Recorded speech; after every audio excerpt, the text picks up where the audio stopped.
Hey, Sydney. Hey, Samuel. So I've come up with what I think might be the world's first foolproof business plan. Hit me with it. So you know how there are all of these podcasts that just exist out there? Like there's just so many podcasts in the world. Yeah. What if we download every podcast that's ever been made and then we mix it all up in a computer blender and we make the computer make brand new podcasts for us that are based off of everyone else's podcasts. So we get like the perfect, optimal, ideal average of what a podcast should be. And also, I cannot stress this enough, we don't pay any of them anything. Perfect. So, like, it's never been done before. That's... Also, I cannot emphasize this part enough. We do need to cut down so many trees for this to happen. We gotta spend money to make money, and the money that we're spending is Oxygen. going to come in the form of natural resources and fresh water. I do think that we might have to consult Lorax on that one. I don't know. I've heard that... I'm glad you're here on this Sunday. I'm going to get right into the message. I'm going to tell it like it is, as they say. Oh, I heard a hallelujah. Did you think I don't know what the hell is going on? And a lot of strange places. Where in the hell have you been? Hell, fire! Hell, fire! Hell, fire! All right. Okay, there's something else, too. There's this, Sorry, I know you're about to, start the podcast or whatever. But there is... I'm gonna look this up. I just learned this recently from TikTok, which is a great source for information, everyone. Yeah. Just cite it in your next college paper. Perfect. But there is this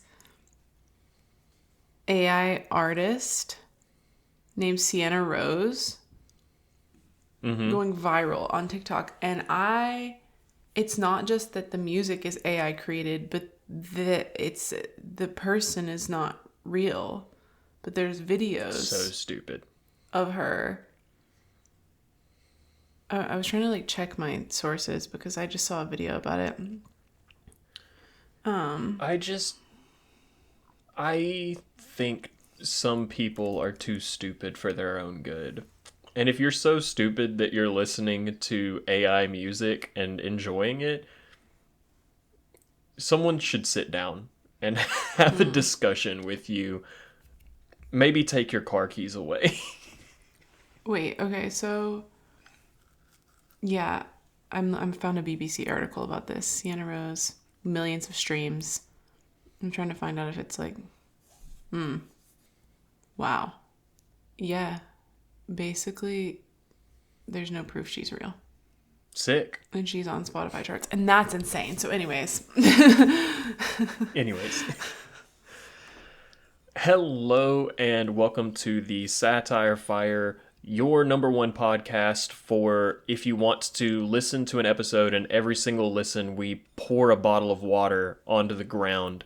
Just, pour one out for you specifically, wasting as much fresh water as possible. Every listen is one more bottle of water that I pour out into my parking lot and then throw the plastic bottle into a nearby river. My name is Samuel. My name is Sydney. I personally will be taking the plastic bottle and shoving it directly down the throat of a sea turtle. Oh, and also, sorry to break the news to you this way, listener. We are also going to recomp that money from you by increasing your energy bills. So you're going to pay a little bit more every month for energy, but in exchange, you get to know that I'm dumping out a bottle of water with your name written on it. But this week, We are here to finish our series on the book Player Piano by Kurt Vonnegut. This is part 3. In part 1, we did a plot synopsis of the book, telling you what happened and what it's about, and giving you the opportunity to get caught up if it's been a while since you've read the book or just haven't read it before. Then last week in part 2, we talked about the context of the book. So what kind of stuff was going on in the world that led up to the point that Kurt Vonnegut felt like this was a book that he needed to write. So we learned a lot about the Industrial Revolution and the changes that took place in manufacturing and labor leading up to the point of Kurt Vonnegut writing this book. And now, part 3, we're going to take the context and we're going to take the plot and we're going to do an analysis of the book. We're going to discuss, what is this book about? What message is it trying to send? Is it doing that effectively? What devices is it using in order to convey that message? And also, most importantly, do we like it? Is it a good and fun book? Is it worth your time to read? But before we do all of that, before we dive down the rabbit hole of Kurt Vonnegut, Sydney, have you been reading or listening or doing anything lately that you want to talk about? I'm not responding because I'm actually AI this whole time. I've been, no, I've not been real, no. Yeah, I don't have a co-host. I've just been feeding all of my lines into ChatGPT, and it crashed all of a sudden, so it's just me for this episode. It's because you exposed what it was really happening, and it said, "No, I'm out." No, I'm not getting incriminated like this. Have I been reading lately?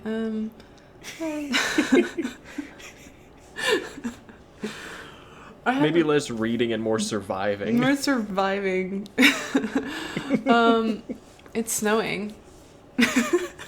Yeah, you are one of those affected by the winter apocalypse. That actually just made me think of a video I saw.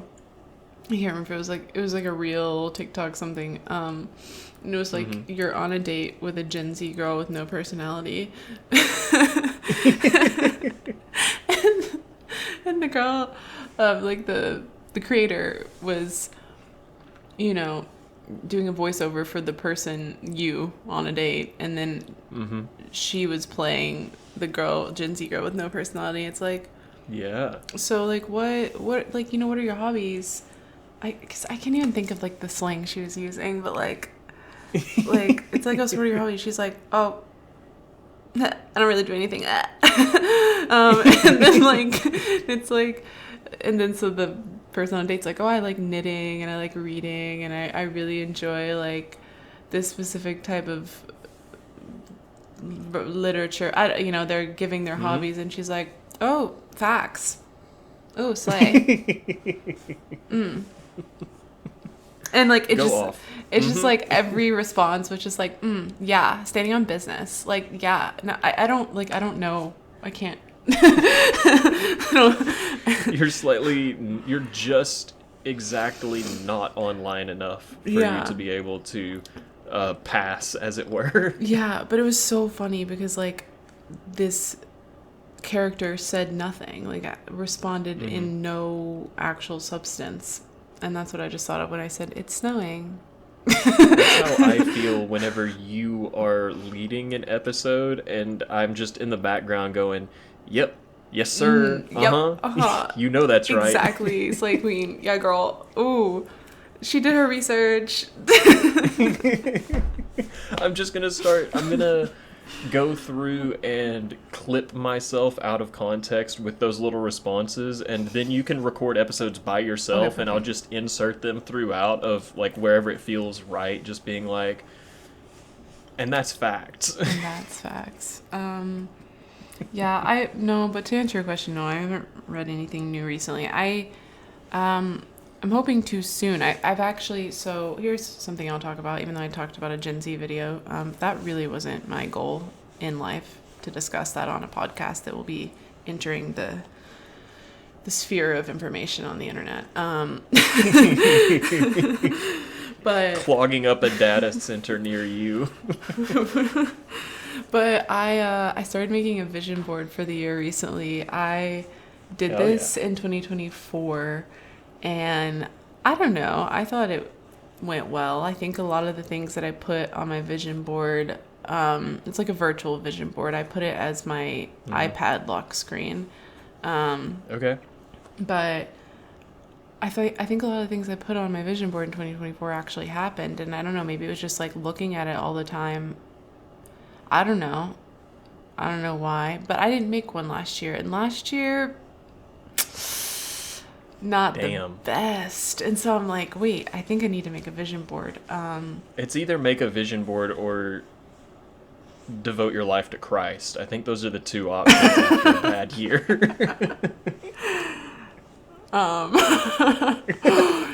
So making a vision board. And I wanted to get, I really hit like a reading slump in the second half of last year. If you couldn't tell by listening to this podcast, I was deliterating, and I don't want to be deliterating in 2026. And so I put some book inspired photos in my Pinterest board that is dedicated to the vision board that I will eventually make. I also put like a podcast related photo. It's really hard to find like a podcast photo that feels authentic to put in a vision board when it's not one of your podcast. It's one of like someone who has lots of money in an entire podcast studio's podcast. And I'm like, so that's not what my life looks like. I thought you were going to say that it's tough to find a podcast photo that is not a middle-aged white man, and was going to relate to that experience as a almost middle-aged white man. Yeah, but no, it's also like a lot of the, just when you like, I typed in all these different things like podcast books, podcast setup, podcast inspiration, podcast aesthetic, like whatever, and so many of them were like AI generated photos clearly as well. And I'm like, what is this? Like, where's, I just need a nice little podcast inspiration photo. But okay. So you hear it here first, folks. This is Sydney's year of reading and also building a podcast studio. So it's gonna happen. Stay tuned. What about you? Have you been doing something of actual substance?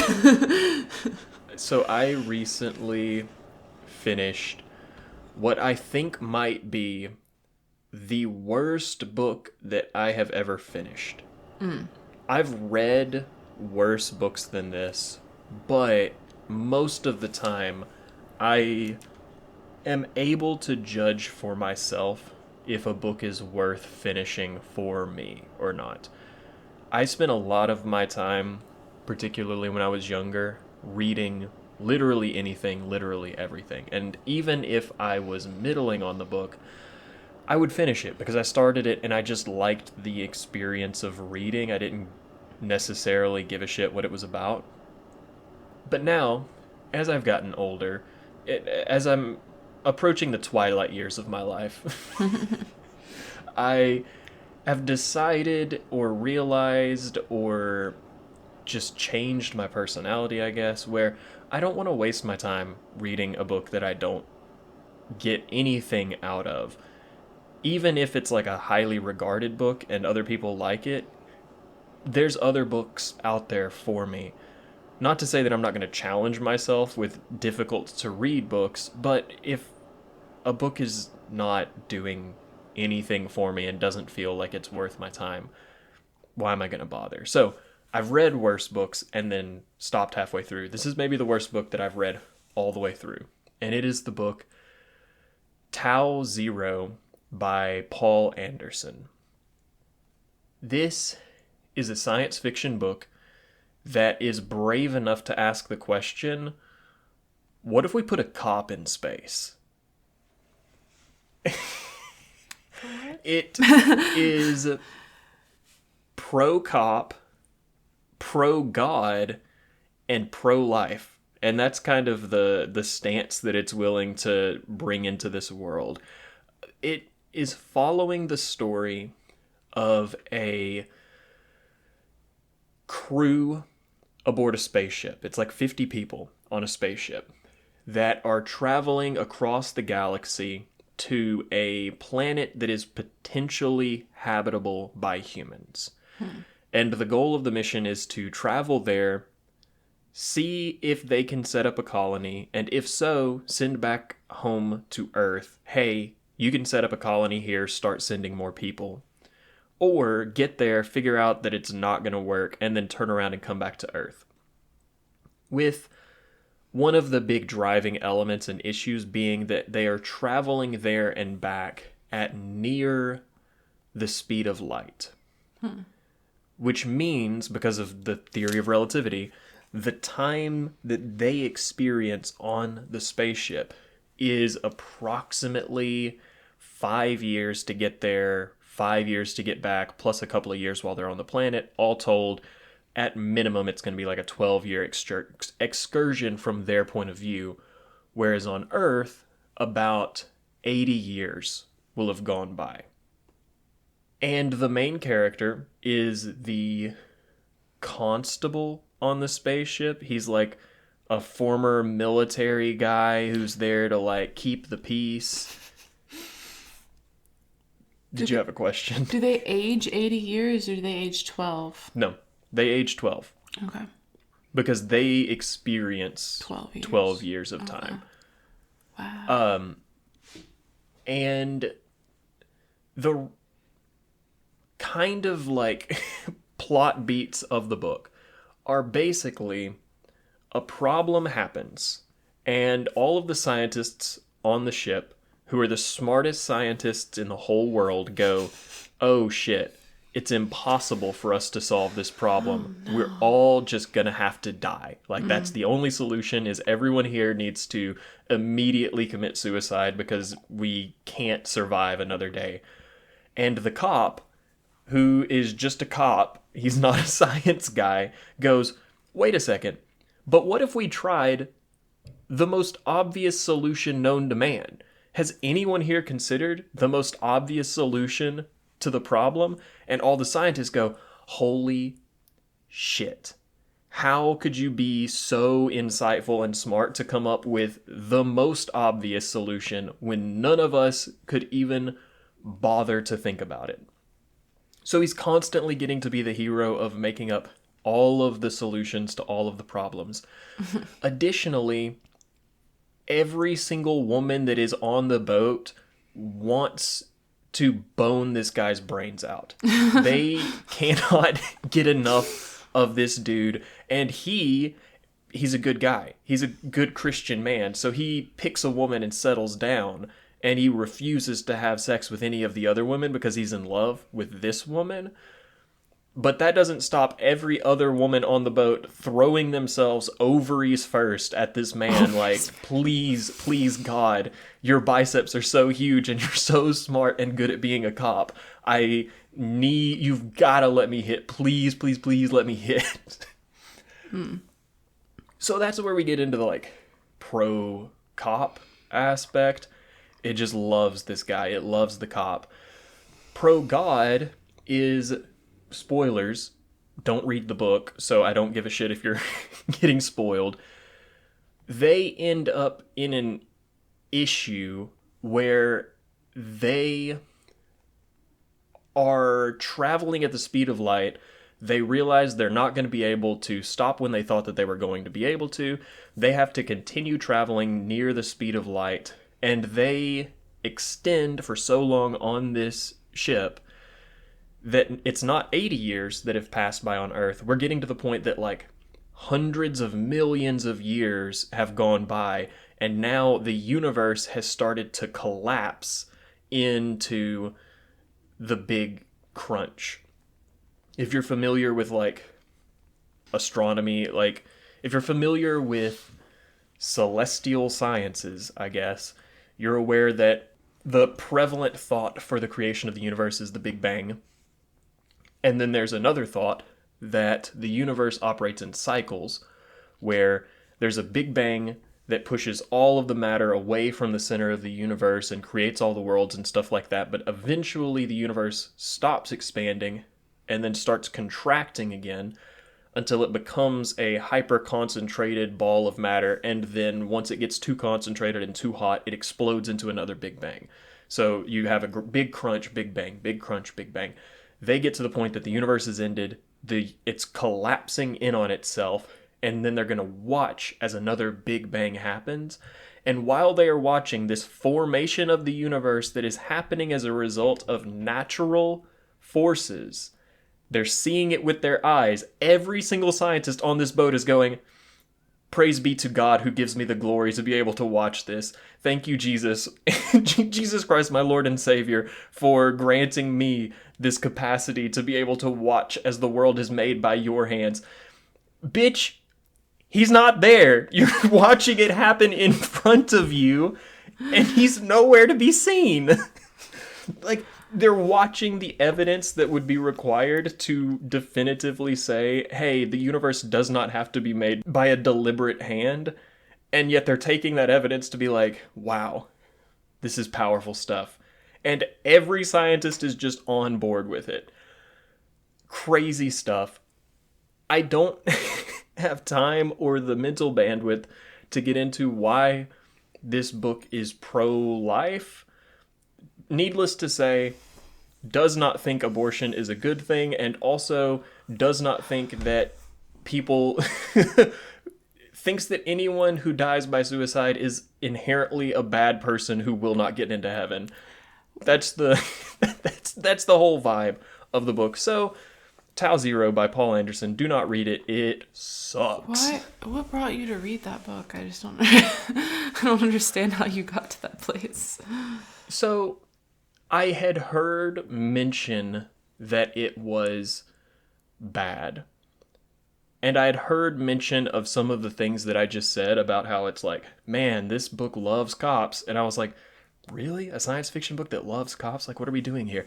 So I wanted to try it just to see how accurate the representation that I had heard was. Turns out very accurate. And then I finished it because the whole message sucks. And then also the way that it is telling the story tends to suck. But at the very least, like, stuff is happening. Like, there is a plot and it's interesting to listen to, and kind of you get engaged of like, where's this going to take it? How's he going to get out of this one? Where are we going to go? And also, I'd say that a compelling element is seeing, does it get worse? Which, yes, it does get worse. It keeps getting, if you think that it's bad, it's just going to get worse. So that's how I ended up there. I don't know. It's worth a hate read, potentially, because, like I said, it is engaging, if not good. But don't go into it thinking, wow, I bet this has really awesome politics. But enough about books where the smartest men in the world are scientists on an extraterrestrial mission. Let's instead talk about a book where the smartest men in the world are all doctors and engineers, and they hate your guts if you are not one. Let's talk about Player Piano. So, Sydney, as is kind of tradition with these series, since I did so much talking for the previous 2 episodes, I'm going to cede the floor and let you do a fair amount of talking by starting with the question that is on everyone's minds. What is this book about to you? What is this book trying to say? What are the important elements that it is trying to hit on that you think we need to address? I think this book vaguely is about, like, obviously automation, like about people, real people losing jobs in favor of technological progress. I think this book is about, well, that's like the main thing it's about. Yeah. I think like with also the context that you were telling us in the last episode, I really think that Vonnegut seemed to be extremely concerned with progress for the sake of progress, but the loss of the things that make humanity. Like, if I'm putting it really vaguely, I think that's what this book was about. Yeah, definitely. I would agree with that, where the narrative that it's using is very much about automation and what happens when the world becomes more automated and jobs become more automated. But I think that, yeah, the deeper question that it's kind of getting at is what gives your life purpose and what happens in your life when you lose purpose. And I don't know if I necessarily 100% agree with Vonnegut on all of this, because I think that he might have some different interpretations about what gives meaning and purpose and stuff like that and what it looks like than I personally do. But I think that it is important to look at the fact that while the majority of the population is no longer required to work or no longer allowed to work and have a job and do anything because they've been replaced by machines, they all are like relatively well taken care of. Like, they all seem to have food and houses and stuff like that. Like, it's not as extreme as some examples have been in media, where you either have money or you are an unhoused person living in a slum. Like, the dichotomy is not necessarily as strongly there. This is a lot more of like, the wealthy people are wealthy and are living upper middle class to lower upper class lifestyles, and then everyone else is kind of like lower middle class, upper lower class, like getting by without needing to like resort to crime and stuff in order to make ends meet. And I think that part of the reason why that is happening is Vonnegut saying, obviously, the issue with automation can be seen as an issue of wealth disparity. Obviously, you can see it and talk about it in a sense of when jobs are lost, workers suffer and owners profit, and then create this dichotomy of the haves and the have-nots. But by deliberately excluding that as a factor and taking away the discussion point of, well, automation is bad because it results in wealth inequality, he's making us say, well, even if there was not wealth inequality, is automation still bad? And he's, I think, coming down on the side of, yeah, absolutely, it is still bad. I wonder how much Kurt Vonnegut was thinking about capitalism at the time that he wrote this book, because I think that's kind of the subtext of it is, like, this is what you're just saying. It's about automation, the loss of humanity, the loss of human connection, but it's also, you know, about a class struggle that's building in, like, not building, quite literally exists. There's just two distinct classes in this world. And I don't know if he was thinking about, like, the rise of capitalism post-industrial revolution and what that was doing to social stratification.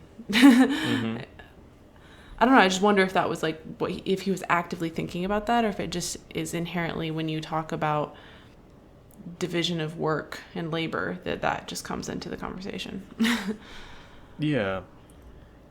It's interesting because I don't know if Kurt Vonnegut ever publicly talked about being either a communist or a socialist or whatever, in the same way that George Orwell was very, very openly pro-socialism, anti-capitalism.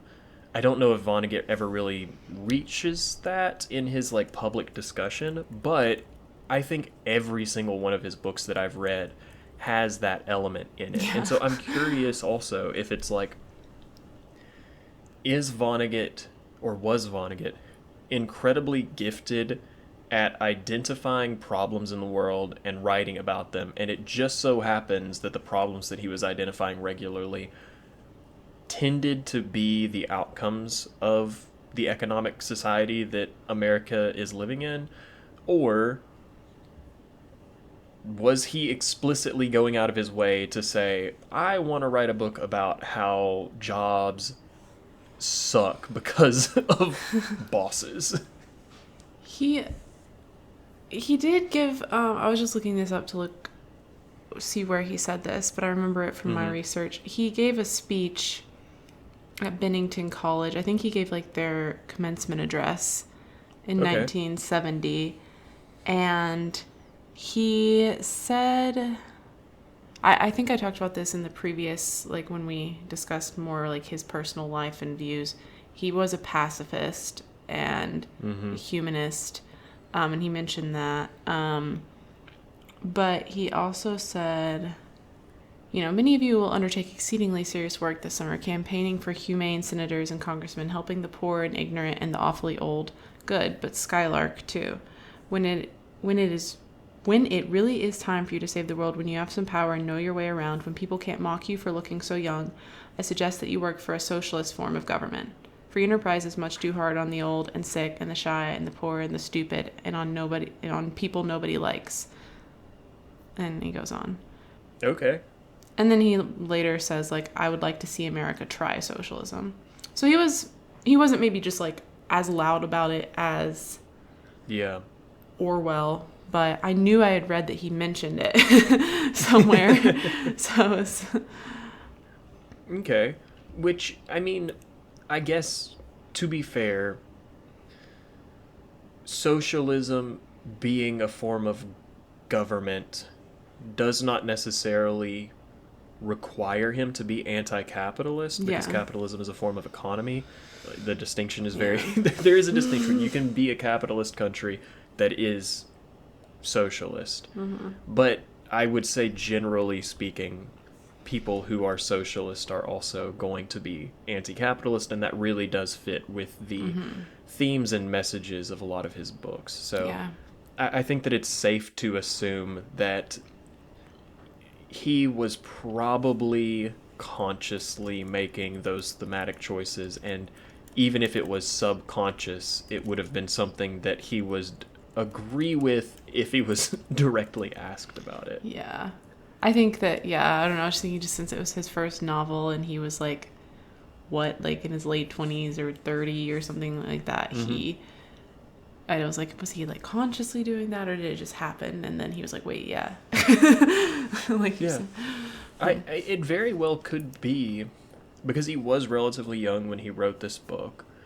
It would not surprise me if he was writing this at a point where he did not have a label or an idea of what his political thoughts were, and the process of writing the book was something that allowed him to come to terms with that expression of his thoughts.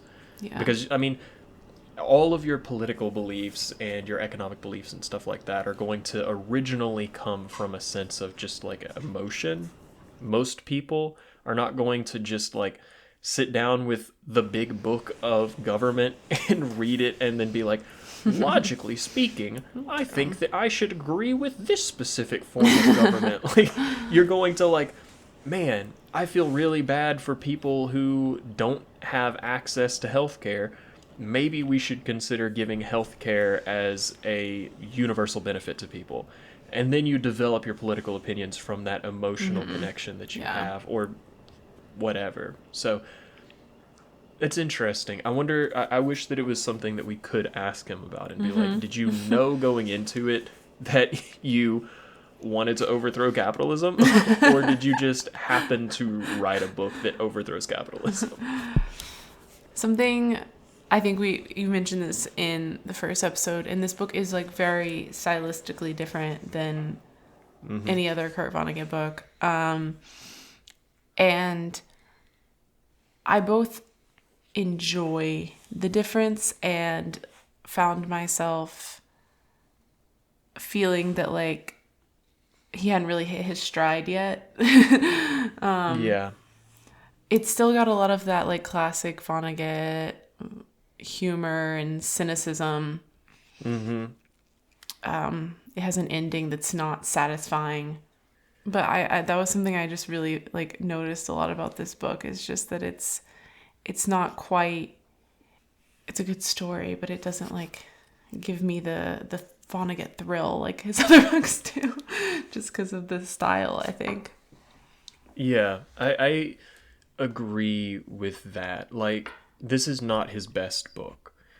I think it's a very good book, and I think that it set him up well for the career that he had, and I think that it provides a lot of context for the rest of his career when you understand that this is kind of the foundation that he was building off of. But it is very much a proto Kurt Vonnegut novel. I did underline, though, I thought that it was interesting. Even in this book, there are some instances of characters saying hi-ho in response to another character saying something. And so, like, that's like a tick that he had early on. And I think it's really cool to read the book and see those glimpses of, oh, this is going to become a thing for you. Like, this is going to be your style. It's not there yet, but you're knocking on the door of what is going to become definitively the Kurt Vonnegut voice. I was going to talk a little bit about a recurring analogy that happens in the book and just kind of see how you feel about it. Where a couple of different times the book compares working class people, specifically these working class people who are now out of a job, to slaves.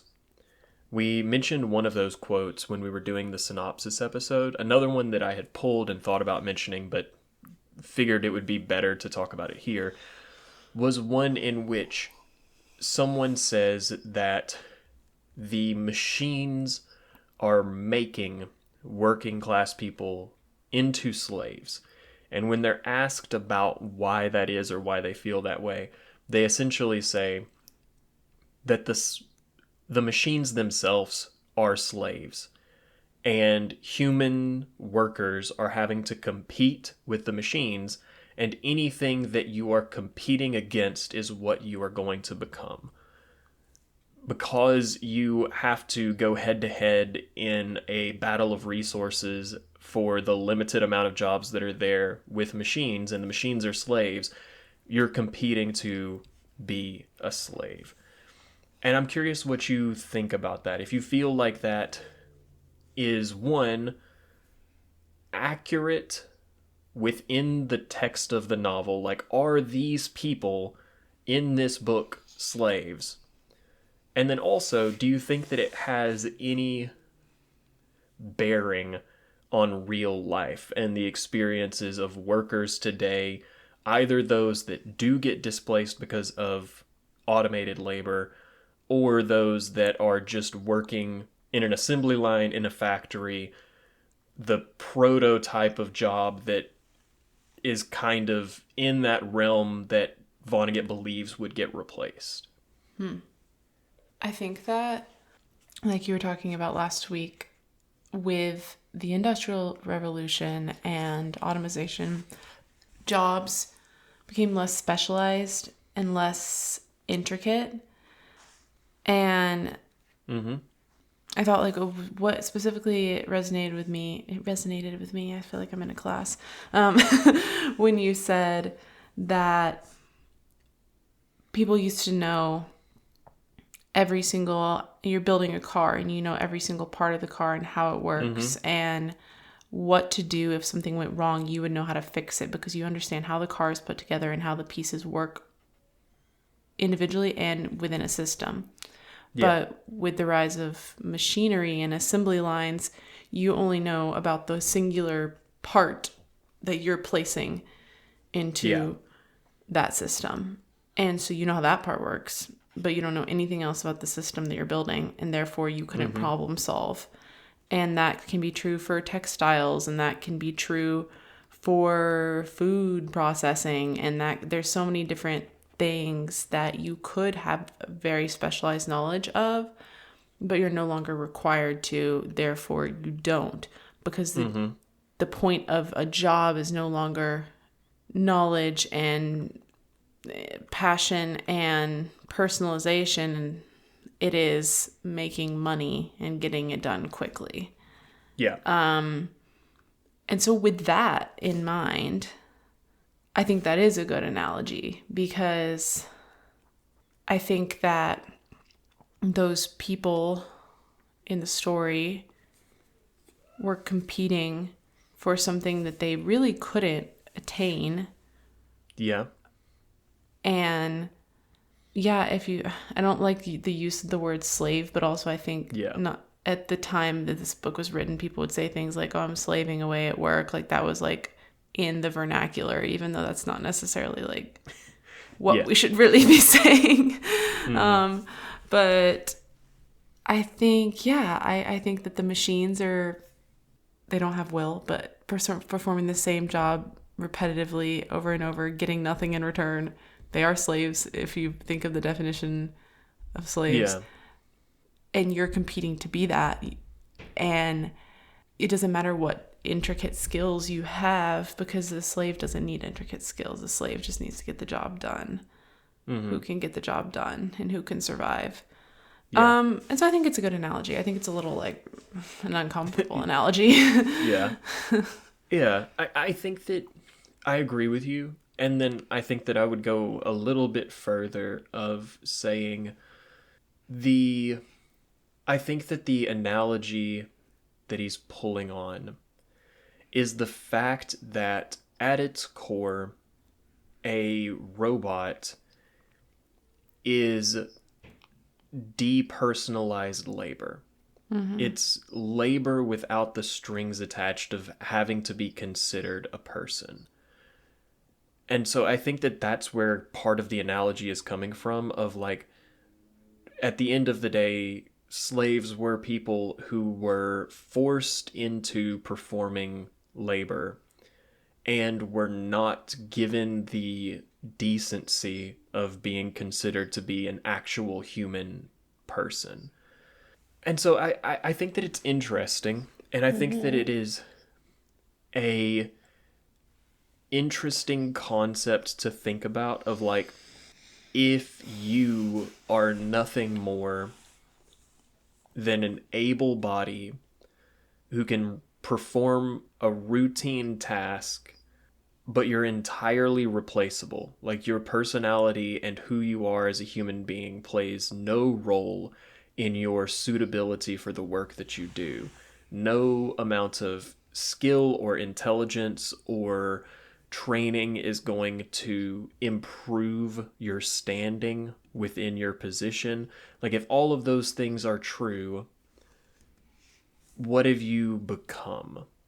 Because you're no longer being treated like a person. You're no longer being considered to be a person. So then what does that do to you? What does that do to your mental state? What does that do to you emotionally? And that's something that we talked about last episode, where I had you read the Adam Smith quote, where he's like, if you have a job that strips away your capacity to problem solve and to think, then it's going to make you dumber.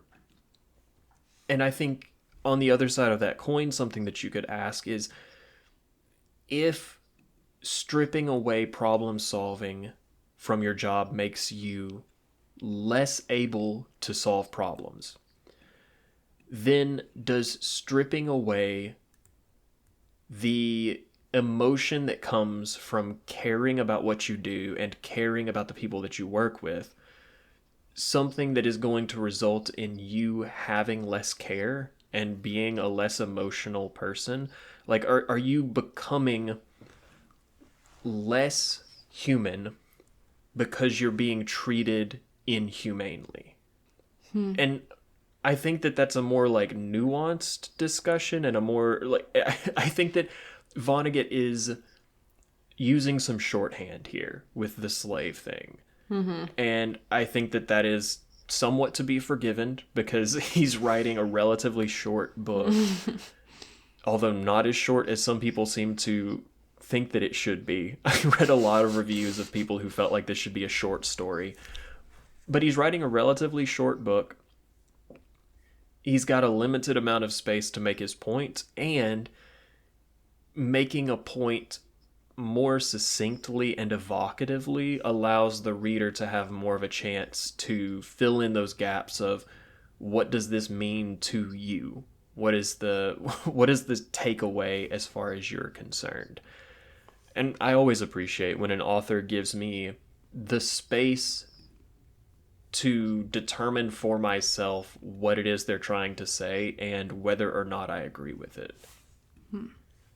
Yeah.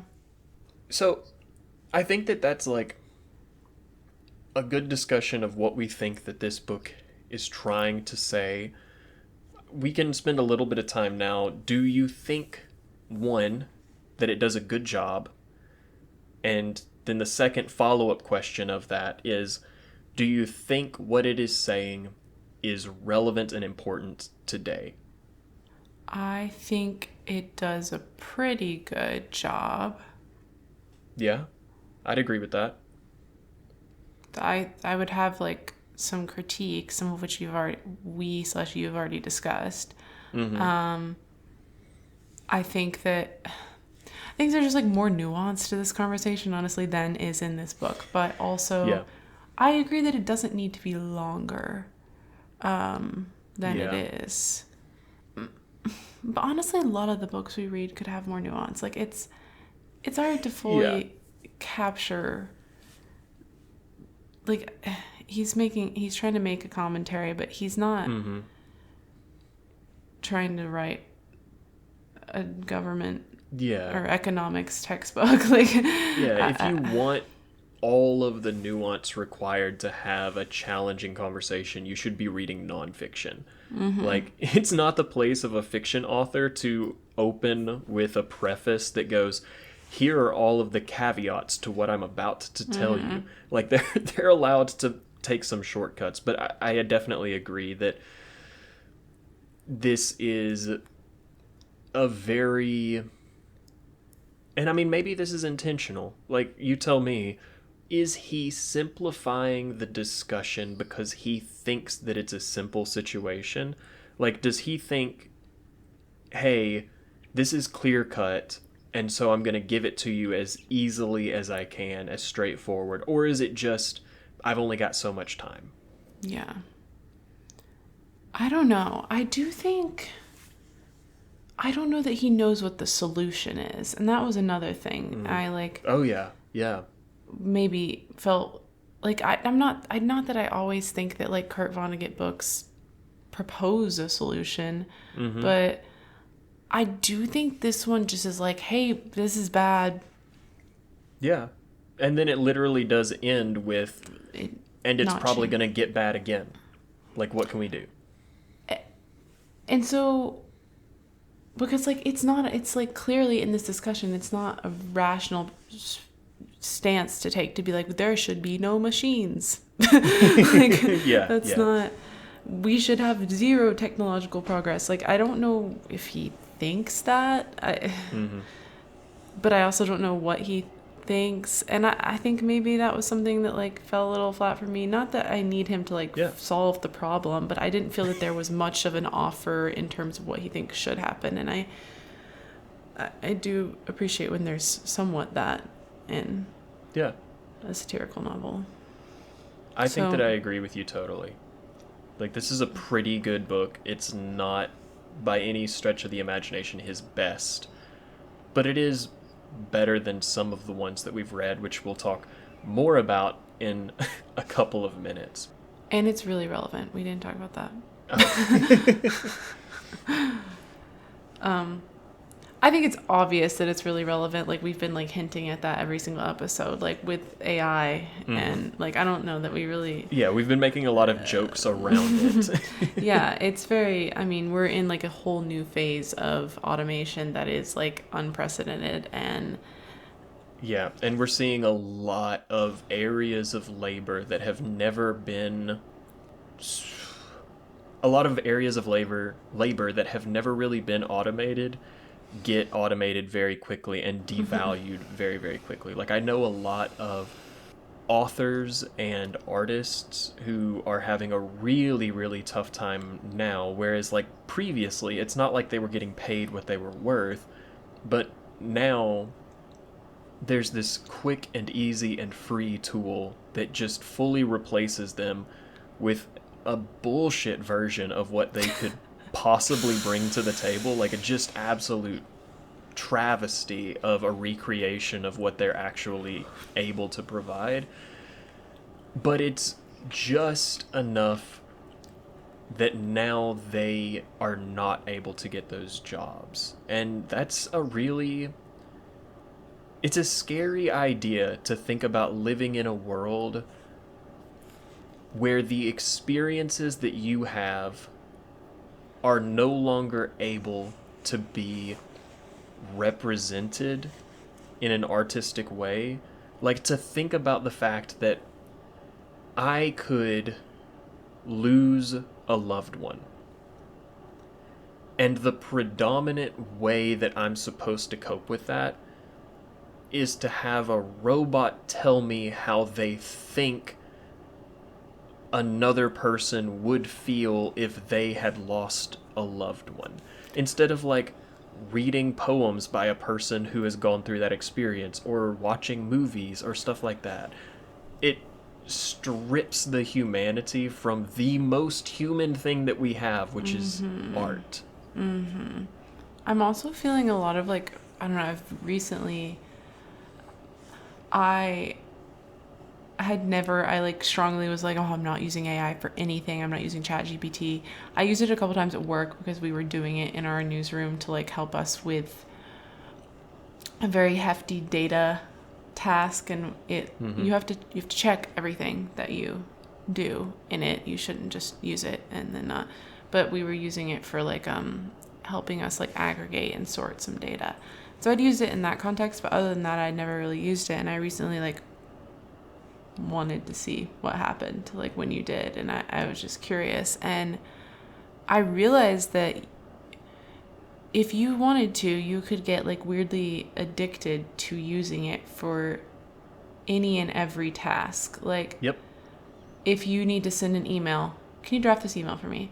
If you need to send a text message that's in it, to a friend, to a family member, if you need to figure out how to phrase a hard conversation topic, if you need to decide what movie to watch that night, you can ask it anything. And like, I knew that, but I didn't really realize how easy it would be to do that. And becoming aware of that scares me, because I think that, how do you know that your friends and your family aren't only ever crafting an emotional text to you by using ChatGPT? And like, we run the risk of like losing the ability to critical think and have emotional intelligence and compassion, and it's harder for some people more than others to write an email to an employer or something like that, or a professor, but you should learn how to write an email. Like, and I don't know, and I just like realized it, and it like made me like scared. I'm like, wait, we can't just start, like, the environment aside, I mean, we can't just start using this for every little thing that we have to do, and some people are doing that, I'm pretty sure. I saw the ad recently for the new phone that Google is making that's going to offer the opportunity for your phone to use AI to reply to the texts that you get when it happens to know what the answer is. like someone asks you, hey, what time were our plans tonight? It can just auto reply with an AI response of like, we had agreed to meet at 7 p.m. at Pajorno's Bakery, or like whatever the fuck. And I just, it, it genuinely kind of sent me spiraling of, well, how about I send your AI chatbot a message from my AI chatbot so that your AI can respond to my AI, and then neither of us love one another ever again. We never talk. we just have AI write every single text for us and talk back and forth for us, and we don't actually have to ever acknowledge the other person existing. Yeah. And I feel like an old person being like, we used to go to the library in college and read books, not use the internet. But like, that's how I feel right now. I'm like, wait, we can't do this, people. We can't do this. This isn't. Yeah. Yeah. So that's our Luddite anti-AI rant out of the way. Yes, this book is thematically still relevant to the modern times. But in addition to relevance, let's talk about the bookmarks of satire to see how satirical this book is.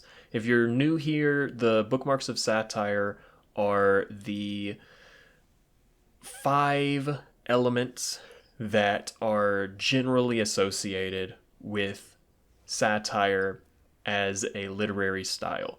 So we go through and talk about each of those elements, talk about, does the book use it, does the book not use it, how effectively does it use it, just to give us like a little bit of a fun talking point of just how satirical various books are. So we'll start with one that Vonnegut traditionally is very much known for, humor. Do you think this book is humorous? Yes. I Not think as it's funny not. as his other books. Yeah, it's not as funny as his other books. He definitely has not yet developed his wry comedy that he uses a lot later on. But it is funny. It's got funny moments and humorous moments. Like, it's got a lot of moments that you're supposed to just go, huh. Like, I feel like that's the reaction that you're supposed to get out of it. But yeah, give it a point for humor. Exaggeration. Yeah.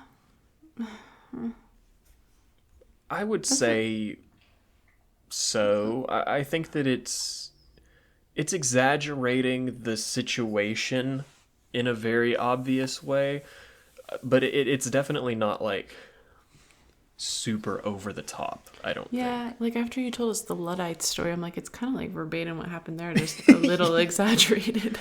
Yeah, so we'll give it like a half point for exaggerating. Okay. Irony. Yeah. Well, yeah. Okay. I would agree with that. I think that it is like a lot of his later books, very tongue-in-cheek of like speaking out of the side of his mouth almost. So it is ironic. Is it critiquing? I would say definitely. I was trying to figure out if you said ridicule or critique. I was like, which one? But yeah, it's definitely critiquing. Yeah, it's definitely doing a critique. We talk about it all the time. I think that a satirical book that is not criticizing modern life in the time of the author is not really a satire at all, probably. And then, last but not least, ridicule. Is this book ridiculing anyone or anything? I don't think so. I also don't think so.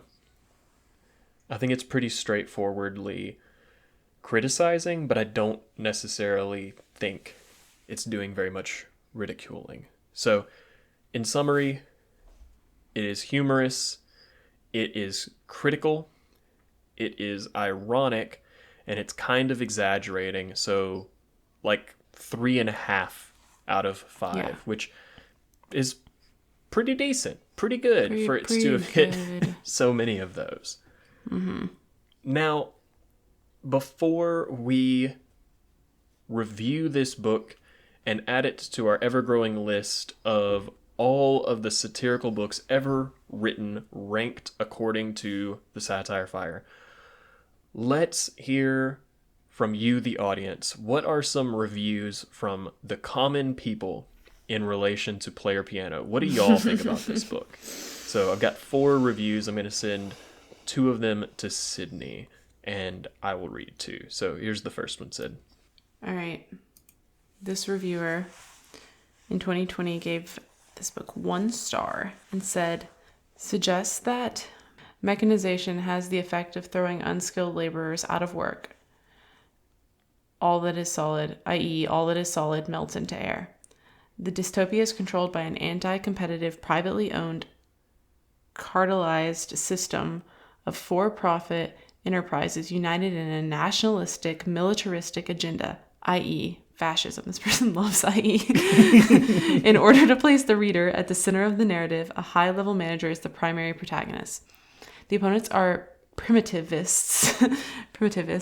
They also like using like big words that aren't necessary, who do not like being thrown out of work. They're specifically not socialist, but rather petite bourgeoisie. Okay. Who have been left behind in the mechanized corporate order and wish to turn back the clock on mechanization to liberate themselves from machines.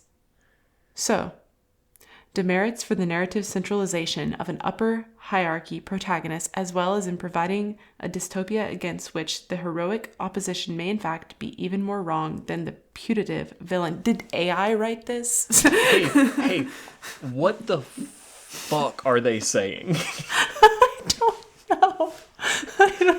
I think that they got so hung up on using big words that they forgot that they were supposed to use the words to say something. They described the book in the most insane way possible, and they said, I didn't like it because of the plot that I just described, I guess. It irritates me when people think or try to seem smarter than they are. Like, just use your words and tell me what you think. And also, side note, if this is how you use your words, like if talking to you in real life sounds like this, fuck off. Like, genuinely go to hell. I like am so, yeah, I think, yeah, no, I don't know what they didn't like of the book, honestly. You mean they've obviously demerited it for the narrative centralization on an upper hierarchy protagonist, as well as providing a dystopia against which the heroic opposition may in fact be even more wrong than the putative villain. So they don't think that they think machine good. No clue. Let's go to a little bit more straightforward of a review. This one is from December 16th, 2016, another 1-star review. I didn't like this book. It is the worst Vonnegut book I have ever read. So depressing and sexist. Even in 1957, there were women who worked outside the home in jobs that were not secretarial. And the idea that when all the jobs went away, the displaced would be taken care of is so naive. I also dislike the idea that men need to have men's work or they can't survive. It is one of the worst tropes in the world. I don't think it was saying those things.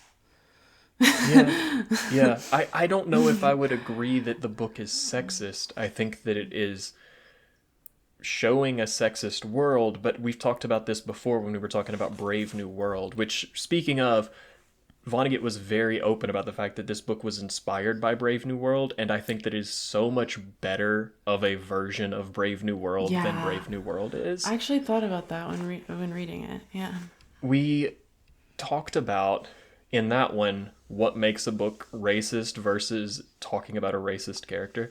I think this book has got a sexist society in it, but I don't think that the book itself is sexist. And also, that is kind of the whole point of what purpose does work provide for your life? And you're like, I hate the idea that work might provide purpose for your life. I think you just disagree. Yeah, I think it would be like reading, and it would be like reading The Handmaid's Tale and be like, this book was sexist. And it's like, well, no. No, this book was saying it would be bad if the world looked like this. Let's not let that happen. All right, here's your second review.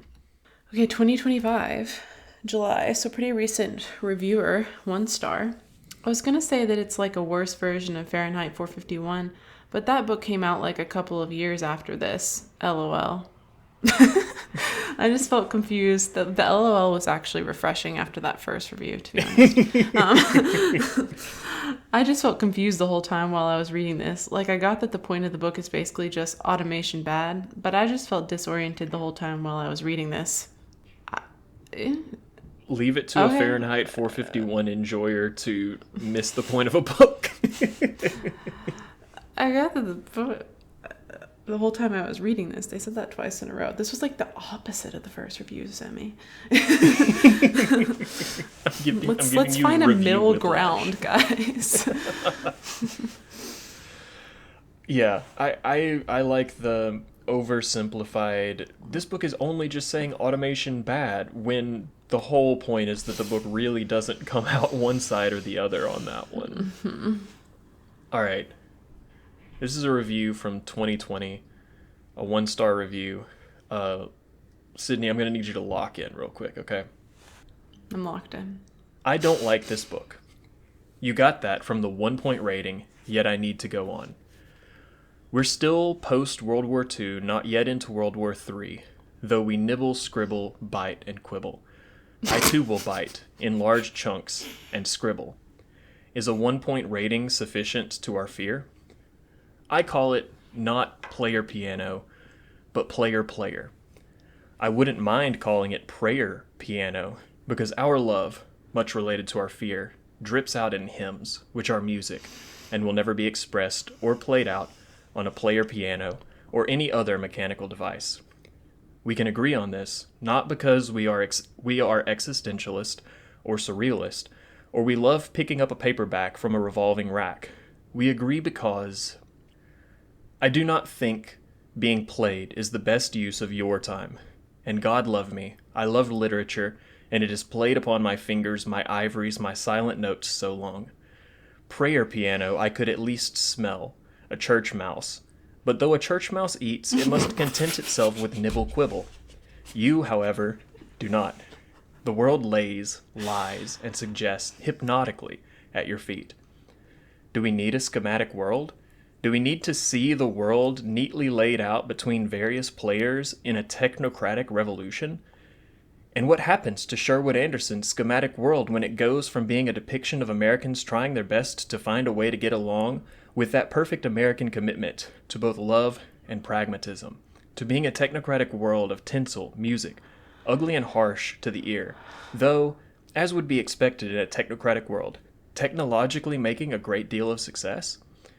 Prayer piano has no merits except if prayer is average, everyday pop mystic issuing rudimentarily from a shrine.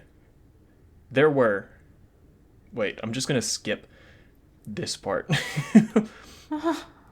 I'm black, and I'm going back, and yet, when I get all exited, having, down in New Orleans, seen the silent splendor, or raucous glory, of age, of old, loved. I was a worker. I gained a lot of weight, then lost it again. Why? I had to throw my weight into the work, yet my weight was decadent, not the fertilizer love intends. See here. Ilium, New York is divided into 3 parts. Not on my ass. Nobody is dividing my goddamn fat ass love at all. Vonnegut wants to make a move. Vonnegut wants to make a move to divide New York, of all places, into 3 parts. No can do. I will not allow. Hey, this review goes on 4 more pages.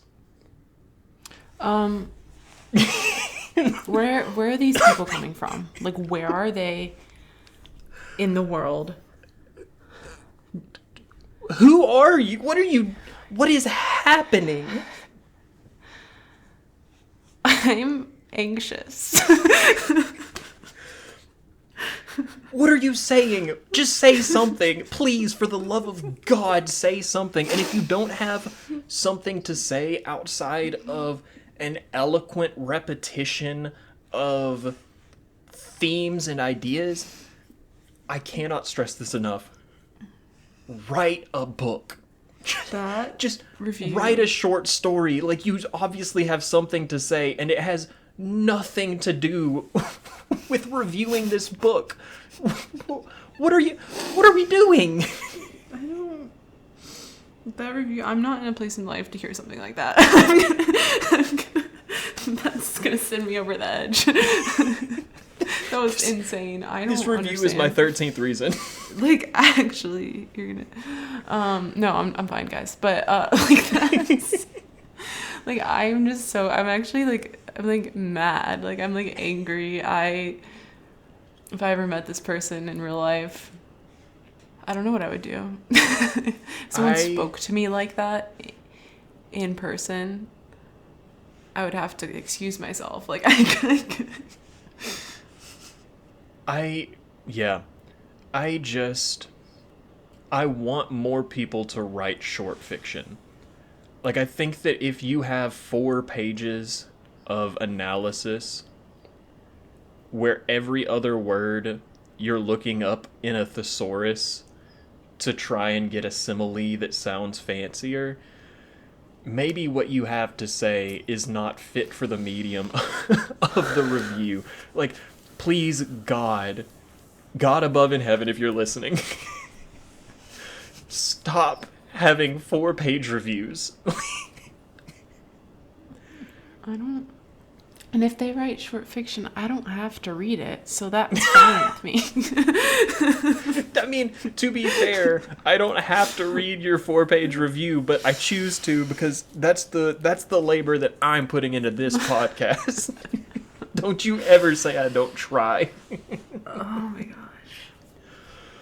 But, Sydney, what is your review of Player Piano by Kurt Vonnegut?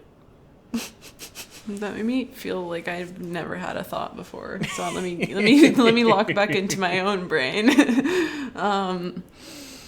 Let's see. Okay, and I keep having this struggle with like the books we're reading because I need to start comparing them to each other, and I like this less than I like Slapstick.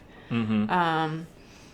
But I like this book, and any Kurt Vonnegut book is above some of the other books that we read for me. Like, I think I gave Brave New World 3 stars, and I like this more than Brave New World. So, like, I feel like inherently I have to give it 4 stars.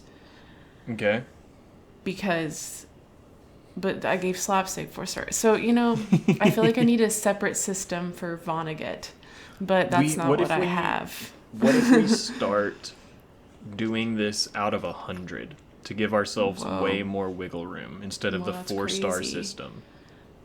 5-star system. That's kind of overwhelming. Out of nowhere, I've got to think about out of 100. I go from 5 to 100. But yeah, it's. I think it's what I've already said. Good book. Mm-hmm. I think that most Kurt Vonnegut books are better than a lot of books. Yeah, that's fair. But of the Vonnegut books I've read, which I haven't read every book he's written. I haven't read it. The last 3. I don't think I've read any of them. Okay. I'm pretty sure. Dead-Eye Dick, Galapagos. What's the other one? I don't know. But of all the Vonnegut books I've read, it's probably my least favorite, actually. But that doesn't mean fair it's enough. bad. So, yeah. I agree with you. I think that it is a good but not great book. I think that it is probably better than your average book, but it is not going to... I don't think that it would have made my list of favorite books of the year the first time that I read it, and it's definitely not going to make the list this year of like my top 5 favorite books that I read this year or anything. But it's enjoyable, and I would recommend it to people, but I would not recommend it as the first book for someone to read, or even the first Vonnegut for someone to read. Yeah. So I think that we're both in that, like, we can stick to the 5-star system for now, and then maybe when the podcast becomes 1 year old, we can do a retrospective of re-ranking stuff on a scale of 100. Yeah, that But sounds good. for now, I feel like this is sitting at like 3.5 or 4 for me, so we can round that up to a soft 4-star. Yeah. I do think in terms of like ranking it on our Satire Fire list of best books. Yes. Book ranking. Yes. As return listeners will know, we rank every single one of our books on an ever-growing list to see what is the best satirical book ever written, and also what is the worst. Currently, our top 5 is number 5, Lula Dean's Little Library of Banned Books by Kirsten Miller. 4 is Animal Farm by George Orwell. 3 is Slapstick by Kurt Vonnegut.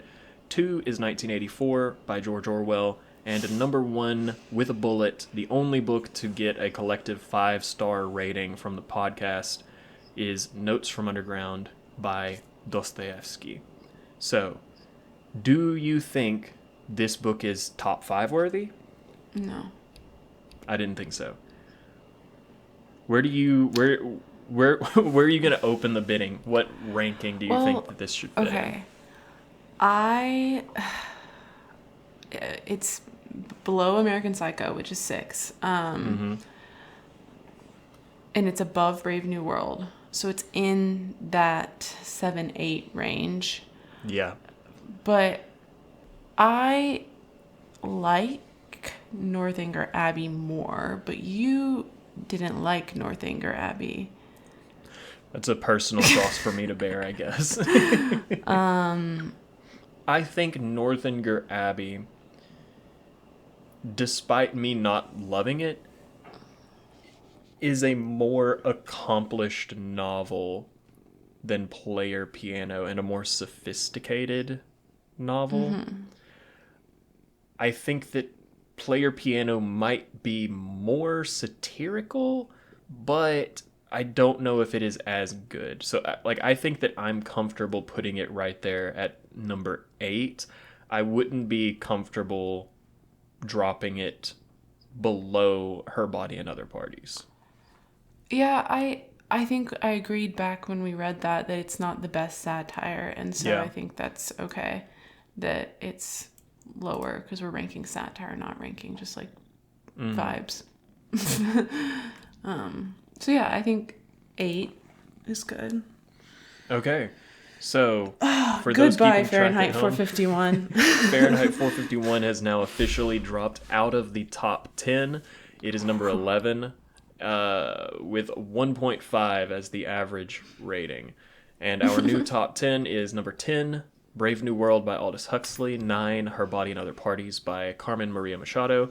Number 8, Player Piano by Kurt Vonnegut. 7 is Northanger Abbey by Jane Austen. And 6 is American Psycho by Bret Easton Ellis, with the top 5 remaining unchanged for this series.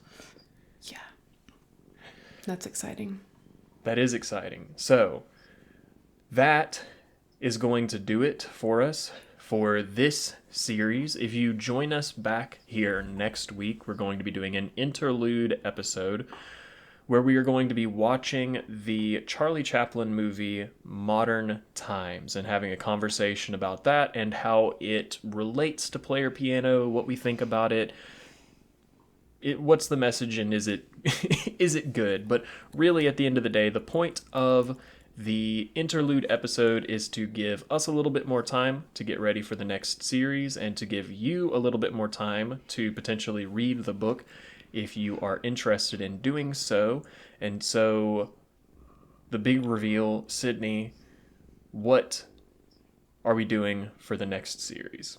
So not next week. In 2 weeks, we're going to be starting a series on a novella. Sorry, I keep doing novellas, guys. I'll be back to full-length books soon. On a recent book by Dave Eggers called The Captain and the Glory.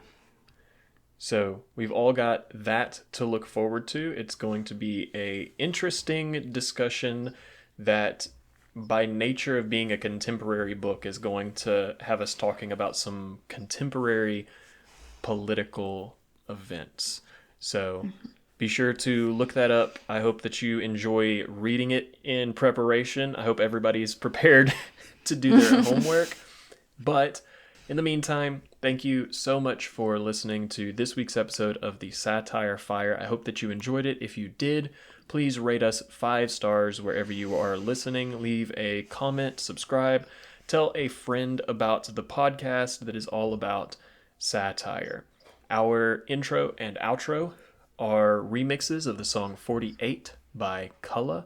And Sydney, if folks want to chat with us in a place other than the comments where we are more likely to see it and respond, where can they get a hold of us? Yeah, we are on Instagram at the Satire Fire Pod, Pod, and on TikTok, Blue Sky, and YouTube at the Satire Fire. And we appreciate any engagement, follows, likes, subscriptions, anything. It means so much. We'd love to talk to you. Thank y'all for all the support that you've given us so far, and thank you for the ways that you will potentially support us in the future. But that is it for this week. Thank you so much for listening. This has been the Satire Fire. Do not forget to thank your local librarian. I am Samuel. I'm Sydney. And we'll see you next week. Bye. Bye. I just about come to the end of the road. Here, I've just about lost patience with you people. You get your ass out into the mountains or someplace or hide in there and watch that damn tube. But if not, fuck it. I'm done. In fact, my sermon